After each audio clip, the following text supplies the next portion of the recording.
sont chassés continuellement depuis au moins 2 ans, depuis le discours de Grenoble, sont chassés maintenant de trottoir en trottoir. C'est une situation inhumaine et inacceptable. Nous demandons que la mairie arrête de poursuivre les familles qui sont dans un dénuement extrême, arrête de faire, on demande un moratoire, arrête de faire des procédures pour les expulser. Ça, c'est une chose qui peut être faite tout de suite. Mais avant tout, on demande à ce qu'il y ait un accueil, un hébergement, comme le demande la loi.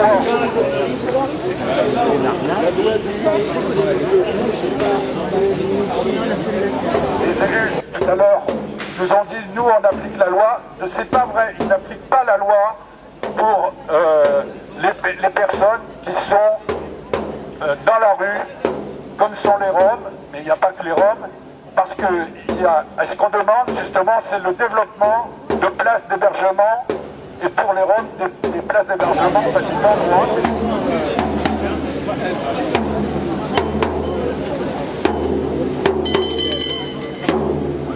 Il y a des bâtiments, il y a des terrains qui appartiennent à la municipalité, et on peut les accueillir au moins dignement, humainement. Bien, alors cette manifestation est organisée par le collectif de solidarité avec les Roms de Marseille, collectif qui regroupe un grand nombre d'organisations, partis politiques, syndicats, etc. Je ne les énumérerai pas là, mais on est un grand nombre. Ce collectif existe depuis maintenant un peu moins d'1 an, mais le combat pour les Roms existe depuis beaucoup plus longtemps que ça à Marseille. Le problème des Roms, c'est les Roms sont des citoyens roumains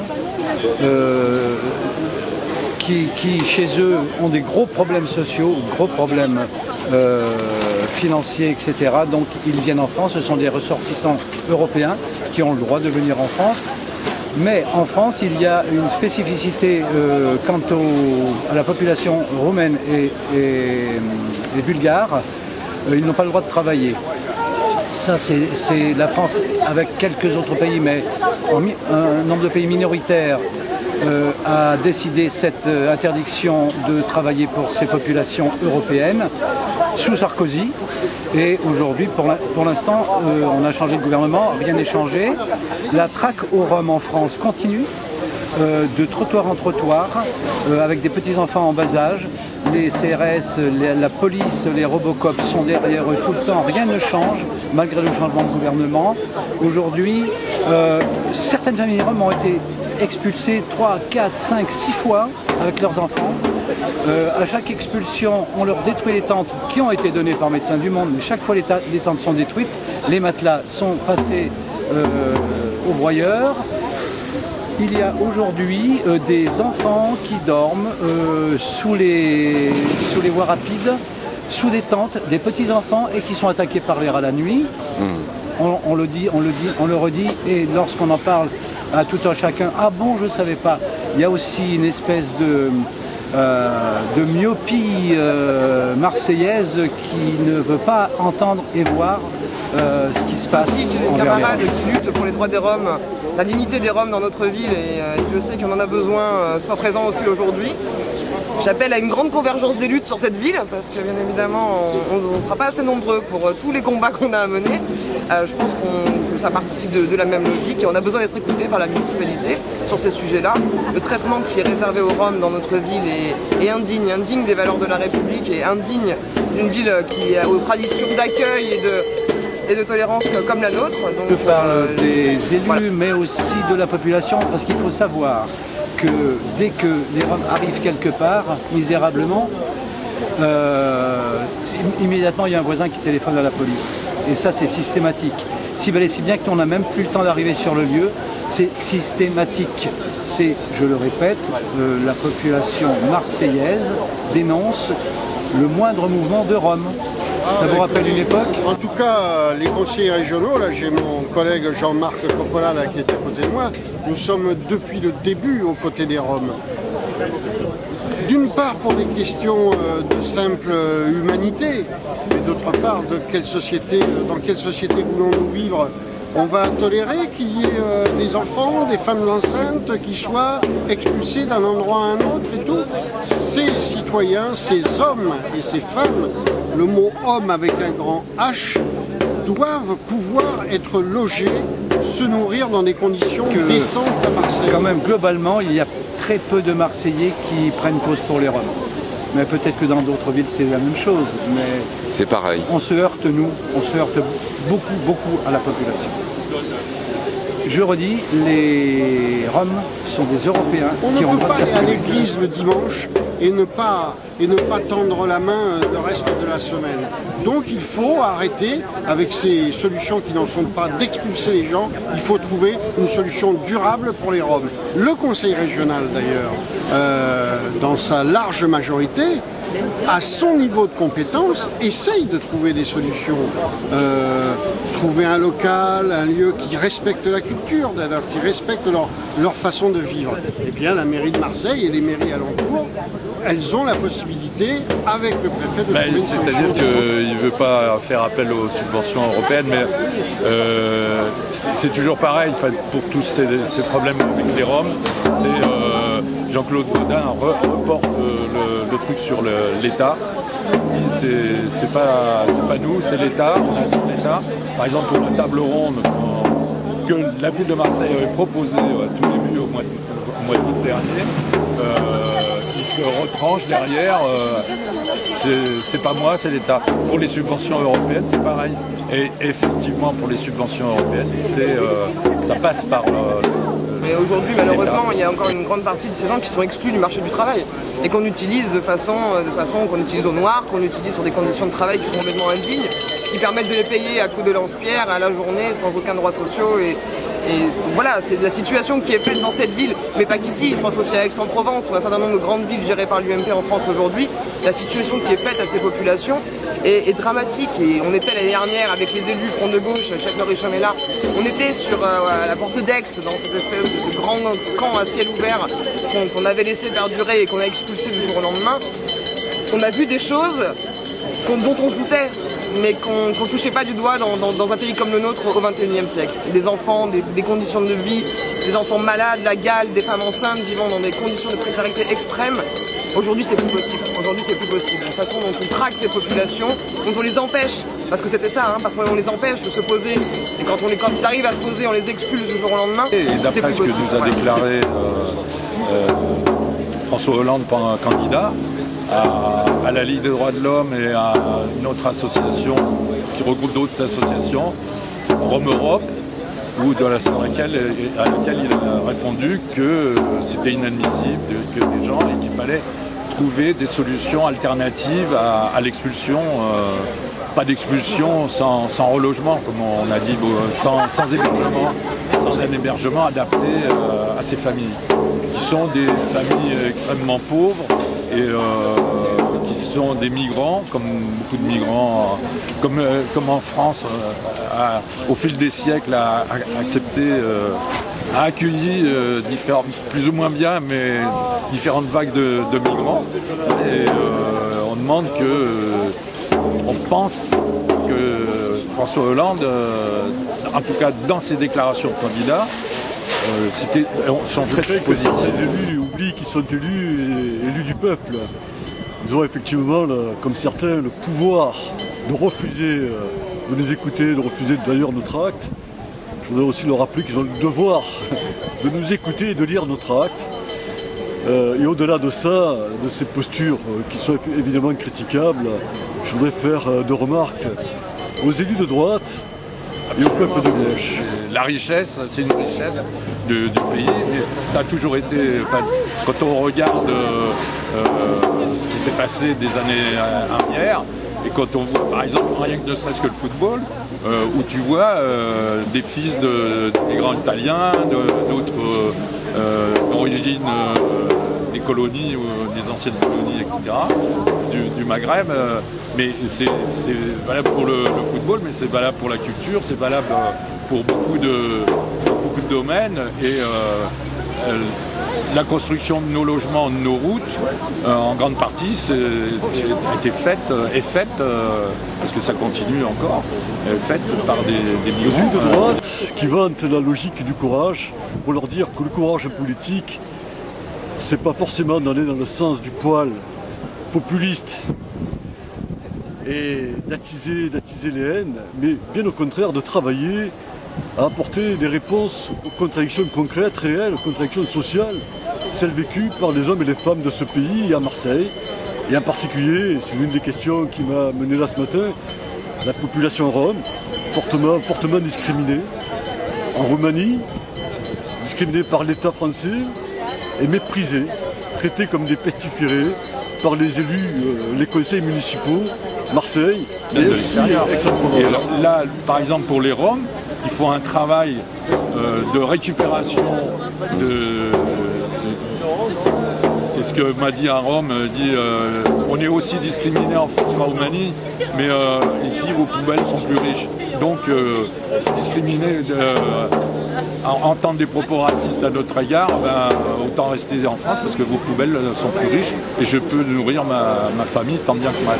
Et je voudrais dire aussi au peuple de gauche que le changement, ça peut être une question électorale, mais c'est surtout, et c'est là que se situe l'urgence, une question de mobilisation citoyenne. Il va falloir se battre, se retrousser les manches et descendre aussi dans la rue. Mais aussi, ce qu'on peut constater, c'est qu'il y a des partis, par exemple le Parti Socialiste, où il y a des gens qui nous soutiennent et il y a des gens qui ont des positions pas claires, ils n'ont pas voulu signer la... Donc ça nous pose aussi quand même des problèmes. Parce que François Hollande, élu socialiste à la présidence de la République, candidat, il a tenu des propos qui nous conviennent tout à fait. Et puis dans la pratique, sur place, ici, on a quelques difficultés avec... Et manifester réellement et concrètement la solidarité, la fraternité, il y a une urgence sociale, il y a des urgences sociales. Et l'un des enjeux, me semble-t-il en tous les cas, c'est d'arriver à faire converger l'ensemble des luttes, l'ensemble de nos revendications, tout en prenant en compte, bien entendu, les limites, les contradictions. Mais si on ne travaille pas tous ensemble, on n'avancera pas. Et l'urgence là, tout de suite, y compris par rapport au gouvernement de gauche, avec une hégémonie PS certes, mais le gouvernement de gauche quand même, c'est d'occuper et faire en sorte que la société civile s'exprime haut et fort. Le problème économique, c'est la délocalisation sur place. Chaque jour, il y a des expulsions à Marseille. Une utilisation d'une main-d'œuvre corvéable, merci, qui ne peut pas se syndiquer, qui ne peut pas revendiquer, parce que dès qu'ils revendiquent, des Européens. on les expulse, on les menace d'expulser, à les traiter en sous-êtres. Ils sont vraiment pris dans Les Roms est la cause la plus importante à Marseille, puisque c'est des gens qu'on est prêt à persécuter, disons-le, à persécuter. Et j'imagine que si nous ne protégeons pas les plus fragiles d'entre nous, parce que les Roms font partie de notre communauté, bientôt d'autres groupes d'appartenance ne seront plus protégés. Donc voilà, c'est un combat important, celui des Roms. la vie d'un sans-papier continuellement traqué, et les Roms qui sont des sans-papiers, puisque au bout de 3 mois, et pour la plupart ils sont depuis plus de 3 mois ici en France, ils vivent complètement en essayant de se cacher. En plus, quand on prend tout un tas de mesures anti-mendicité, etc., que les mesures transitoires européennes, puisque c'est une décision de la France, chaque pays, je ne sais plus combien on est de pays, très peu, je crois 6, qui ont maintenu des mesures transitoires, mais c'est de la responsabilité de chaque pays. Ils peuvent ils peuvent autoriser, enfin, les enlever, ce qui permettrait aux Roms, entre autres, de travailler. Et aux citoyens européens, parce que des Roumains et des Bulgares, il n'y a pas que des Roms. Je suis assez surpris que vous n'ayez pas relevé qu'un certain nombre de personnes brandissent des mots. Alors je vais vous dire ce qu'ils disaient, et je suis intervenu donc là-dessus. Bien entendu, il a fait répondre Bourgard en disant qu'il faisait tout ce qu'il y avait, etc. Et ce qu'il faut. Mais enfin, comme il n'y a pas de débat, hein, puisque vous intervenez, puis après, puis en plus notre temps de parole il est compté, donc vous ne pouvez pas bouffer tout le temps de parole du groupe communiste. Ça fait plouf ou pas? Non, ça Temps fait... de parole, je croyais que c'était la parole libre. Non, c'est le temps de parole. On a 15 minutes pour tout l'ensemble des dossiers, donc j'en ai déjà bouffé 4, mais après c'était important aussi de le faire. Merci. Oui, mais non, mais c'était normal. Et donc, non, après, Gaudin dit, parce que manifestement il ne voulait pas polémiquer, puis il ne pouvait pas me redonner la parole, il voulait parler, mais... Donc il dit, nous on a toujours traité avec humanité, etc. etc. Ah bah oui. Et non, donc ça on s'en fout, on dira ce qu'on a à dire encore aux médias, sur la place publique, quand on prendra des initiatives, etc. Il dit simplement deux choses importantes sur lesquelles nous, il faut qu'on agisse. Un, il participera à la table ronde dès lors que le préfet la met en place. Et deux, il attend du gouvernement, donc il renvoie aussi au Parti Socialiste. Mais bon, non, mais en même temps, on est dans cette situation-là, puisqu'on a interpellé le président de la République, de façon à ce qu'il dise, que le gouvernement et donc l'État donnent des investissements nécessaires, des moyens publics pour le faire, et qu'ils nous disent où les installer. Mais moi, dans mon intervention, j'ai dit surtout que vous ne mettiez pas d'obstacles et d'obstructions aux hébergements possibles sur le domaine public de Marseille. Voilà. Donc bon, c'est pas grand chose, mais bon. C'est ce qu'on demande. C'est ce qu'on demande. C'est pas grand chose, mais au moins c'est acté, c'est dans le PV. C'est bien que vous ayez fait ça d'ailleurs avec beaucoup de responsabilités, parce que oui. Enfin, ils auraient pu vous demander de ranger les papiers, mais de rester, quoi. Donc, bon. Non, là, je pense qu'on est plus... Non, mais nous, ça nous convient très bien d'être... Bon, voilà. Donc, de toute façon, vous avez bien vu que c'est pas ici qu'on fait la révolution. Moi, je ne proposerais pas les deux initiatives d'interpeller le préfet et puis la table ronde. Je dirais presque, vaut mieux interpeller le préfet. C'est aussi une manière de confirmer la table ronde. Parce que quand on a vécu ce qu'on a vécu en février, vous nous avez dit table ronde et puis bon, les choses sont un peu tombées à plat. Il ne faut pas qu'on lâche politiquement. Continuer la mobilisation.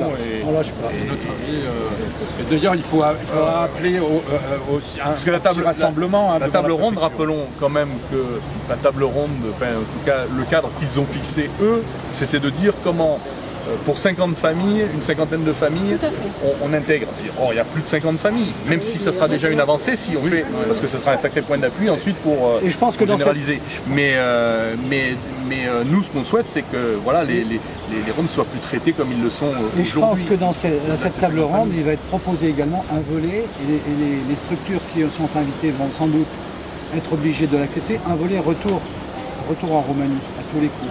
Et nous, on a aussi à se battre contre ça. Voilà. Là, par contre, ils sont en violation de la loi des droits Absolument. européens. Mais ça va leur être proposé sans doute.